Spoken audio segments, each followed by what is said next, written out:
Welcome to Beyond Podcast. I'm your host, Anthony Petralis, and we are super excited. As we said, we kicked off this year with some great coaches, and, we're finishing up the month of January with some great high school football players that had tremendous seasons this past season. And this next guest that we have on here is someone who, I follow, I shared with him before we kind of hit play here. I saw him play last year in 2021 as a junior, and his team was down 28-0 at halftime, and he came out in the second half and just made so many plays as a young quarterback and brought his team nearly back to win that game. I think it was like 28-18, 28-20, something like that. But he brought them back, and they had a chance to score at the end of that game. So, I kept my eye on him and had a tremendous season. Played at Wakefield High School this year, where they went undefeated, won some huge games against some big time programs, and prevailed at the end of the season at Gillette Stadium against Milton High School in a shootout. Against a very good, well coached Milton team with Steve Dembowski, who I've coached against and was a guest on this podcast. So I know the type of team they play. But this kid I thought was tremendous this year. If you watch our Instagram stories, his highlights were all over it, and we're excited to get him on here. So without further ado, from Wakefield High School, Javin Willis. What's up? Thank you for having me. Yeah, so we appreciate you coming on here, man. We're a big fan of you here Beyond Podcast and what you've done this year. And Wakefield High School, just you guys playing the Middlesex League, which is just a tough gauntlet of teams of, like a team like Stoneham that went to the Super Bowl this year. You have teams like Reading. I mean, there's so many good football programs that play in the Middlesex League. So, you guys play some real good teams, and so it's good competition. But for you last year, I saw you guys playing. Like I said, you were a team that just came out in the second half and just dominated. And then the team I wanted to keep my eye on this year, and really out the gate, you guys kind of dominated early on in the season, and even in the Middlesex League, really beat some good teams that are typically tough and competitive teams that you did really well. So, as someone who's a captain of the team junior year going into your senior year, your off season, what was maybe just a little bit different, or maybe just a little bit of a different vibe that was going on in the off season that was maybe different to let you think like, we got something going on here? Well, I just realized like during 7v7s in the summer, we were just clicking. I think we lost a game, honestly. We played Reading, North Reading, Stoneham, and Medford. They were all there. I don't think we lost one game that whole summer. And then we went into a tournament too, and we lost in the playoffs, but we we played real good that tournament. So I knew something was gonna happen. With our offense was really special, and I knew our DBs were gonna lock up. So I was a little bit worried about our line though, because we lost a lot of good players last year, like coming into this year. But we had boys step in, and they really stepped it up. Now, was that expected? I mean, from a skill position wise, did coming in like, okay, we have some skills across the board, or was that kind of like maybe just more chemistry than anything else? Yeah. So last year we had some really good kids, but our most of our best players were not even seniors. We had our running back and linebacker last year was a senior. He was a dog, but other than that, really, we had a bunch of young kids, and Yeah. I just knew that our offense was going to be real special. I knew we had the weapons for it. It was just really up to the defense, and they were probably the best thing about our team this year. So, as a captain and someone who obviously invested into the program very much, when you get something good going on, how do you, as maybe like a leader, and we have a lot of young kids that listen. I mean, our audience, we have a lot of 18 to 24 high school and college athletes that listen to this podcast. Um, how do you lead a team like that? Like knowing that, hey, we got some talent here, we got some potential. Obviously, we got some work to do. We play a tough league, we play a tough schedule, but how do you lead a team like that, and how do you, conduct yourself as a leader? Yeah, I feel like I'm more like my actions are louder than my words. I'm not really like a big screamer, yeller, getting the guys up. I just lead by example, show them like we need to be at these lists, we need to be putting work in off season. But the team wanted to do that, so we were all together putting in work in the off season, and it paid off really well for us.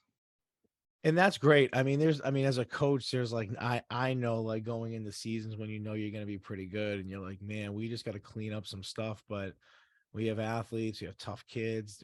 We got defensive line, we have some skill guys on the outside that just are tough to other teams to match up against. And it seemed like that's what you guys kind of had offensively, was that balance of, so I mean, your tight end's a monster, right?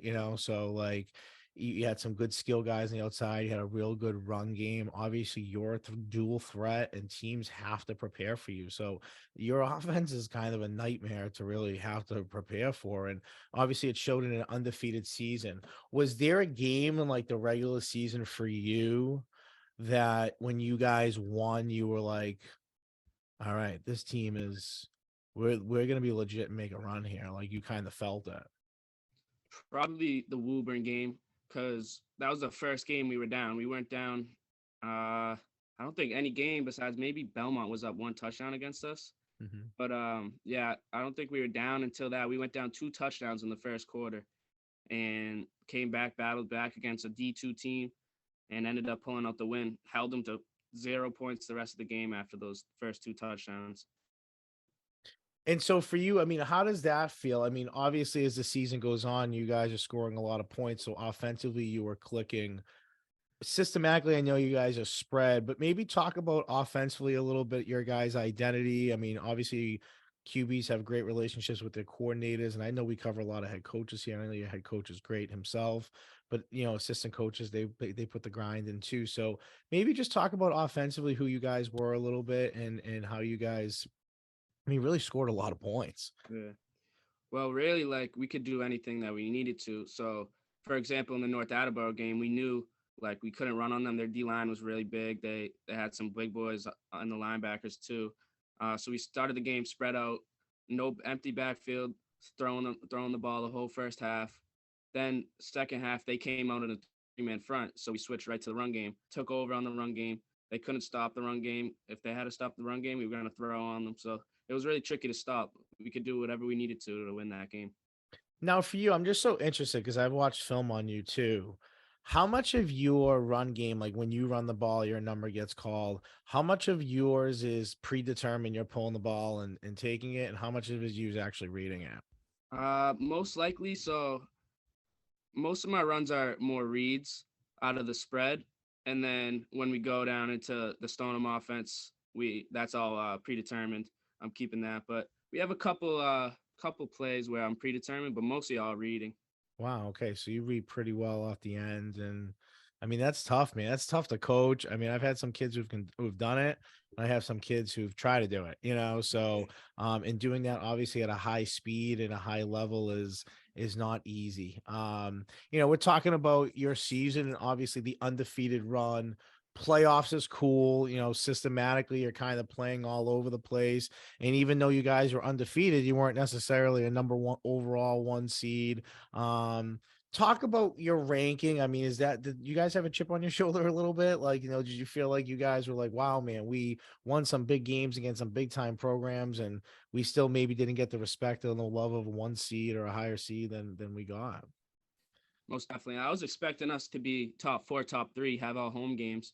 And then I seen us at 6, and I was like, that's crazy. That they're just disrespecting, like they just don't believe in us. So we all used that as motivation in the playoffs and took it every game, and look what happened. Some good stuff happened. So Did you guys get a good fan group that like followed? Did you guys get fan buses? we had a fan bus for the Super Bowl, but we tried to get a couple fan buses for the away playoff games, and not enough people really signed up for it. Ah, that's a Yeah, bummer. That's a real I know. bummer. I guess a bunch of people went like separately though. We had a good crowd for the 2 away playoff games that we had. Yeah, I mean, fan buses are a nightmare. Teachers don't really want to go Yeah, on those buses and do that. Um, but but on the flip of it, I mean, when you guys were in the playoffs outside of obviously the Super Bowl at Gillette, where was like the toughest spot you guys had to go play? I mean, you got a home game, right? Did you get one home game yeah, and we had one then home game. okay, I think the toughest place was definitely Plymouth South. We walked yeah. in there right off the bus, the whole fan section screaming at us right away. It was like a 2-hour drive. It was windy. It was a pretty crazy situation for us, but we just used it and we came out really fast. We came out really fast that game. Stopping their running back. They have a great running back. he played pretty good against us, but we held him for what he usually been doing for to teams. So Yeah, I mean, I find it so interesting going and playing like any South Shore team, even as a coach. Like, it's a nightmare drive, just like you said. It's like you're sitting in traffic no matter what time you leave. Even if you got out of school and got dismissed early, you're still gonna hit that traffic going down there on a Friday. You gotta get off the bus. Everyone's got to use the bathroom. Everyone's got to stretch. Like, it's a nightmare. And then on top of it, it's freezing, mhm, because you're really down there, like by the water. And yeah, so yeah, so that I can imagine going and playing in some of those teams down there and thinking that, yeah, seed doesn't matter, but it does when you're driving 2 hours away, on a yeah, freezing, playoff night. exactly. And then, so your regular season numbers, before we jump into just kind of talking a little bit about playing at Gillette, I should have jumped to that earlier, but and again, I could be a little off here, but about 2,100 yards passing, at 21 passing TDs, and you completed 73% of your passes. I mean, that's a tremendous number there, considering that you're throwing the ball for 2,100 yards. That means you guys are throwing it, 21 passing TDs, and to add, you had 6 rushing yards, 6 rushing TDs, and you couldn't figure out the yards, but listen, 6 rushing TDs, you're probably rushing for like 400 yards, maybe even plus more than that. So we'll call it that. And then obviously, tremendous season. I know you were Division III, New England Journal, Pro Journal. I might be saying that wrong. Sorry, fellas, if I'm no disrespect. New England Football Journal Division III Player of the Year, I believe. So you had a heck of a regular season. So before we jump into the Super Bowl, just talk about your season. I threw those numbers out there. I mean, you don't have to like totally brag about yourself here, but feel free to. Obviously, those numbers are pretty good enough, I think, to brag a little bit. But just talk about your season in general and just knowing the work that you put into it to kind of get to that point. Yeah, so last year I had a pretty decent season last year, and I didn't get any recognition after last season. So I didn't make All Star for the league. I didn't get like any honorable mentions for any teams this year or players to watch, anything like that. So I came in with Wait, like you a didn't really get anything going into this season? nothing. No way. Yep. That's mind blowing to me. If I'm sure your head coach was kind of mad too, because I saw you play, man. That would be crazy that there was not even one mention of you. That's mind Yeah. blowing. Yeah. So I had a chip on my shoulder coming in this year. I knew what I had to do to prove everybody wrong. So right off the bat, we started off a little my stats started off a little slow. I didn't have any passing touchdowns. I had two the first game and then none the next game. So I was pretty low. I had no only two touchdowns on the year, and I was kind of getting nervous because I was like, I know I need to like show up for this year because I need to get my name out there. I need people to realize. So I just kept, and then off season I was working with M2 and my other coach Breezy, Sean Brackett. He's the head coach for Walton. He's been helping me a lot. Um, with like my throwing. So I did a lot of stuff in the summer to get better and I just focused on football more. So I feel like that's really what pushed me to have a great season this year. Is football your sport? Do you play anything else other than football? So I play football and I do track in the spring. I Okay. used to play basketball, but I quit last year because I broke my thumb and my right thumb in Okay. football, and I wasn't able to try out. So I quit that and just focus more on football now. Hey, it's paid off. I mean, obviously, look at the season that you had. And what do you, you're a track guy. What do you do? Like 100-meter, long jump? Let me guess. So That's I the stuff do you I do the do? 4x1 relay, and Okay. then I do long jump, high jump, and the 100. Okay, yeah, perfect. Okay, Yep. typical football. I mean, every football guy who's athletic and has speed, those are the events right there. Mhm. So that's funny. So you mentioned M2 QB Academy that we had on Isaiah Osgood from Alta Catholic High School. I know who's been going there, the quarterback that previously I had coached him, and I had coached Paul Hammond before that, who also went there. And I know that you put in the work there too. I mean, talk about going there. I have a cool trailer lined up with these guys. I'm going to put out for them and give them the shout out because I think the work that they do, the music they put on their selection, I think is always just what makes their videos pop even more. So I know the grind that goes into keeping your social media game active and keeping your social media game relevant. But obviously, those guys know what they're doing and they're putting in the work. So just wanted to give you the ability to maybe shout them out a little bit and talk about the type of things that you've developed your game at working with them. Yeah, Mike and them, they're really good. They're really good at what they do. I started going to them, I believe, after freshman year. Freshman year was the first year I really started playing quarterback. So I wasn't really sound with my form or anything. I just knew how to make a play. So I tried out QB and then I really started to love it. So I started going to Mike and he fixed my form like in like 3 sessions. I keep going back on my Instagram and looking at my old clips and I look at the first clip that I went to M2 and then like that's this summer. And the difference between that is crazy. Like my release got way faster, my form looks way better. I know how to throw with my whole body now, not just my arm. They've just been helping me for the past 3 years. Basically, made me the QB I am today. Same with Sean Brackett too. Breezy, he helped me a lot as well. Now, where are you traveling as far as that goes to do that stuff? Because I feel like he's kind of like a lot further away from this area. Yeah. So he has a couple sessions down like South Shore, but he's doing a camp right now actually up at Essex Sports Center. He's doing like a couple weeks every Sunday up there. So I'm going up there for M2, and then for Breezy I go to just Waltham High, and we throw in the gym. So he helps me. So that's where I go for him. So what's the next step for you here? Obviously, senior season, your highlight reel's insane. Both a ground game and saying about 400 yards rushing, 6 TDs. I mean, there's plenty of plays too in that 400 yards that or above 400 yards that you are escaping a lot of pressure and making something out of nothing, a 12-yard loss or a 6-yard loss into a 5-yard gain. And it's like you ran 50 yards to get that, but like you put your team in really good positions in some of those rushing yards. They're relevant rushing yards, and they help your offense convert or make like a third and the difference between a 3rd and 7 versus a 3rd and 2 because you're able to scoot for like 5 yards on second down. So, you definitely the dynamics of that have obviously changed your offense completely. But for you, what's like the next step? Like, actively talking to schools, recruitment. I mean, let's talk a little bit about what you got going on and maybe what your future might look like. Yeah, so I took a couple of visits the past couple of weeks. I went up to Endicott, I went up to Curry and Framingham, and then I'm going up to Western New England this Friday. So I've been talking to them mostly, and I actually got offered by Framingham and Curry, and I'm just need to sit down and talk to my family, make the right decision for me. Got to find out where I feel like I fit the best, and yeah, so I'm gonna just take it by ear, and I'm probably gonna make my decision soon, hopefully though. Yeah, we would love to help you in any way to get that out there when you want to get it out there. Sure. And obviously part of that weighing that decision is looking at each situation, seeing where the best fit might be for you, whether that's, maybe sitting behind someone for a year or two or learning and understanding a system or wanting to come in and really compete for a job. That's kind of where you got to look at your game and understand your game. And also too, for who you are as a person. I mean, school wise, is there anything that you're kind of maybe looking at major wise? I mean, talk about you academically in school, what your interest might be, as far as being like a college student athlete goes. Yeah, I think I'm gonna go into criminal justice because I'm really interested in all that kind of stuff.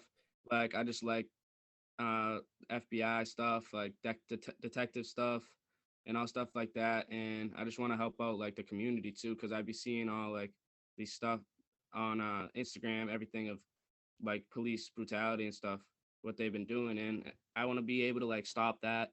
So I want to go in and major in criminal justice. That's great. So going, my younger brother's a cop in Everett. And yeah, he's like the same exact way. Like, student athlete, knew he wanted to be a police officer. It was just like, okay. So sometimes it's like, and obviously being a part of change and a way that you feel like, is more positive and, less, conflictual, whatever, if that's even a real word, but to make a difference. So that's cool. So talking a little bit more of outside of football, obviously you got a lot of decisions and a lot of things to sit down with your family and talk about. I mean, who are you outside the football player a little bit? I mean, talk about yourself as a person, like interest, do you belong to any clubs in school? Do you have any like funny interests that people wouldn't even think that you would be, as a hobby or that you really enjoy? So I really like music. I feel like music is something that I like go to every single day for if I'm like feeling down, I just listen to music. Or if I need to focus, I listen to music. Anything I'm doing, I listen to music. And I really feel like music is something that I like really love, and I feel like it's helped me with everything, sports, school, anything that I'm doing. Really, it just helps me get like focused and stay locked into it. And I mean, I like playing video games too, obviously, but I mean, who like working doesn't, out. right? I still play video games, so Yeah. dude, it's a lifetime of it, man. What you mentioned music, and music's huge. Like for this podcast, I say to people whoever talk about it, like music to me is so important in our stories and our reels and how we put things out there. And I spend a lot of time with that because I agree, like music has messages and music, like certain lyrics and certain words can really match things or how people are feeling and understanding. So I totally get where you're coming from with that. So for us, music's huge. So here you say that, like I'm a huge music buff myself. Like I like all different types of music. And Me as what's a well. song that like you're coming out to a Gillette Stadium or at a big game this year that you like if you song that just is gonna get you jacked up, ready to go right before game time? So on game day, I really like Young Boy and Lil Baby. I listen to them mostly on any bus ride. I'm probably listening to them too. And then like outside of football though, I really like any kind of music. I like country, pop, anything really. I just like because I like beats a lot. So I really listen to the beats. And if I like that beat, I'm probably gonna be playing that song a lot. So but for football, yeah, most definitely Young Boy or Lil Baby. That's great. That's I've heard of them, but honestly, if you put a song on, I might be like, oh, okay. Probably not though, but I get it. I mean, but music's everything. And I have a lot of coaches on here, and I ask that like in every and I never get the same answer. Like every coach gives me something different, and you're just like, it's just so interesting how people take music or different types of music and what gets them like amped up or focused for something that they need to do. That's funny. So for you, the whole recruiting process and visiting schools and talking to coaches, is there any advice that you would have for like younger athletes out there, like, young kids that are maybe freshmen or sophomores, even kids in your program that might be going through this process in a few years, advice as far as what to maybe look for, expect, or maybe to even like focus on that you were like, man, I should have focused on something a little bit more than I did. Yeah, my biggest piece of advice would be try to get your name out early. Go to camps as soon as you can, like freshman year, sophomore year. Get your name out there and stay active with Twitter. Twitter is a big help, which I didn't really know until probably the summer, the summer going into my senior year. So it was a little too late for that. But most definitely just and find out what spot you feel like you fit the most in. Like don't go to that school just because of football. Go visit that school, and if you like how you like feel there, if it feels like home, that's where you most likely should go. That's what I've been trying to do. What's the biggest thing that you look for when you go to a school? Like, are you eating in a cafeteria? If the food's trash, you're like, no? Or is that a legit thing or no? Doesn't Nah, matter. I Okay. mostly go like I feel like I need to have connection with the campus, and I don't really want to go to a big school.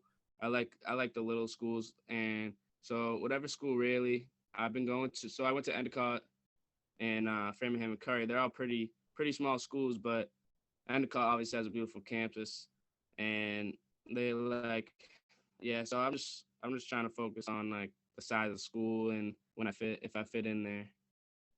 Smart. I mean, I think you got to always know what's best for you outside of football. If you get injured or you're just not feeling football or, you make a decision to step away from it, then it's like, okay, who's your identity now outside of you, the football player? Exactly. And that's important.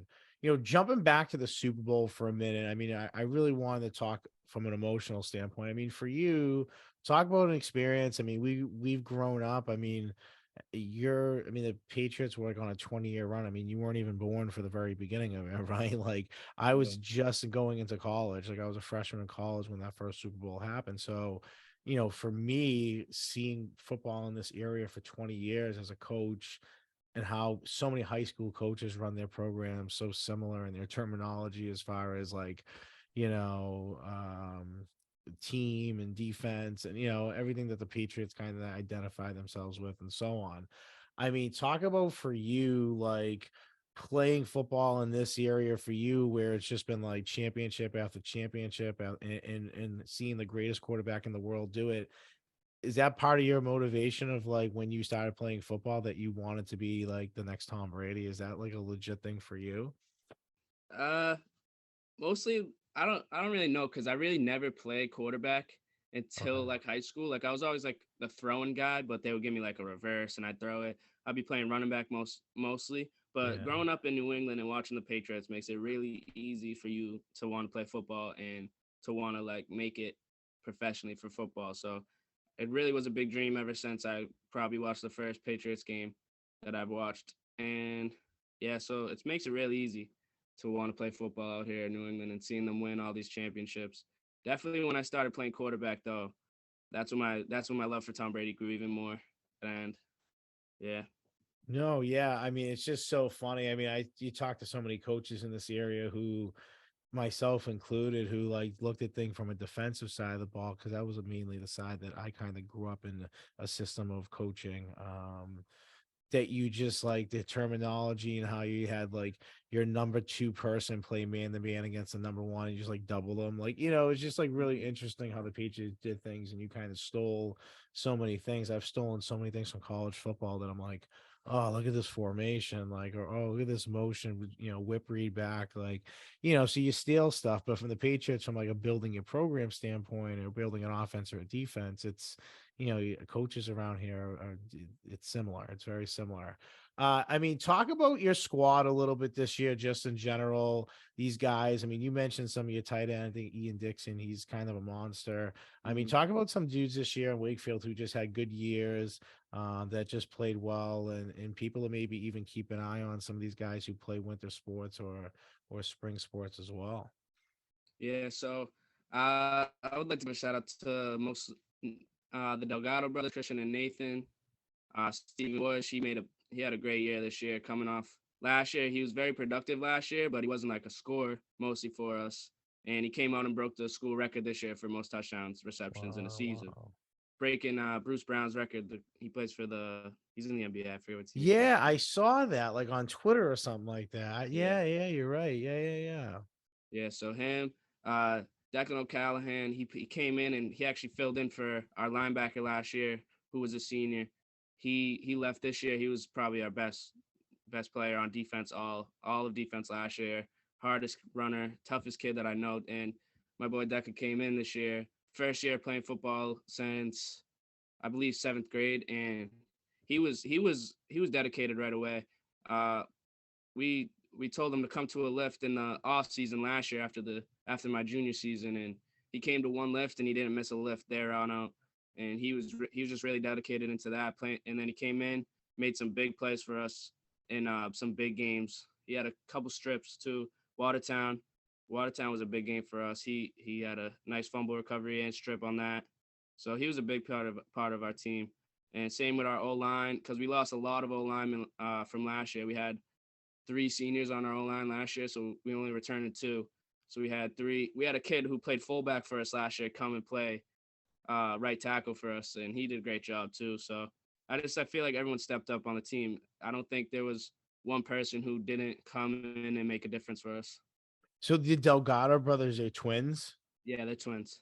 Oh my God. Imagine having twins and both of them are just like stud athletes on top of it. Like, oh my God. Like, Yeah, you just even think from like a league standpoint when you have like someone who's really good and it's just like, yeah, and he has a twin who's just as good, if not better. Like, yeah, it's like a nightmare to deal with for like 2 or yeah, 3 years, depending on how good they really are. We used to exactly. face some kids in St. Mary's High School that, yeah, these like freshman running backs, and these kids were like so good. And as a coach, you're like, I got to deal with this kid for 3 more years, and he's only going to get better and better and better. So it's a nightmare. But man, twins, oh, I feel bad for the rest of the Middlesex League to deal with those kids for all those years. But Yeah, that's cool. And I did follow you guys a lot this year, and I always peeked at your guys' score, and we were lucky to have the opportunity. You would send us clips. I'd reach out to you being like, hey, if there's anything you want to send over, and you're always gracious and send things over, and super humble about it. But being able to really follow you this year and seeing you live and kind of having my opinion about you and then seeing how well you've done, I'm not surprised at all. And I'm excited to kind of see where your future lies. So I appreciate you taking the time to come on here today and chat with us. Of course, I want to thank you for you were probably one of the first people to start posting me last year. So I just want to thank you for that. You gave me a lot of recognition, and even posting out my teammates too. So I really appreciate you for that and what you do for the high school sports in Massachusetts. Yeah, absolutely. No, I mean, I saw it. Like, coaching for a long time, I was just like, the head coach I used to coach with used to always say, he's like, the dual threat quarterback in the spread at the high school level is a monster to deal with. And we used to play Swampscott High School. So Coach Dembowski, who you guys played in the Super Bowl, he was the head coach there, and he had some incredible teams. And he had this running back, this quarterback, his name was Chris Cameron. He was like a lot like you, like could run the ball, could throw the ball, like he just had to account for him.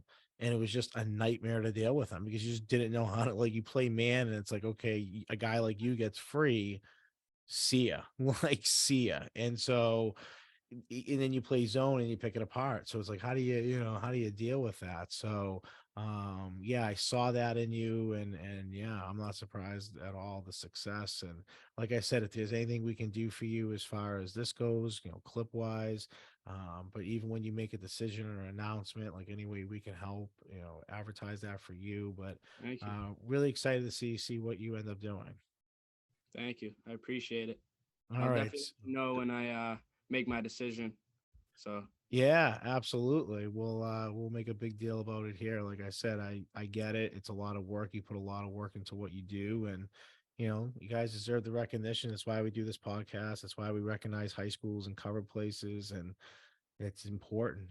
Being a student athlete, it's not easy. It's no joke. It's a lot of work that you put in.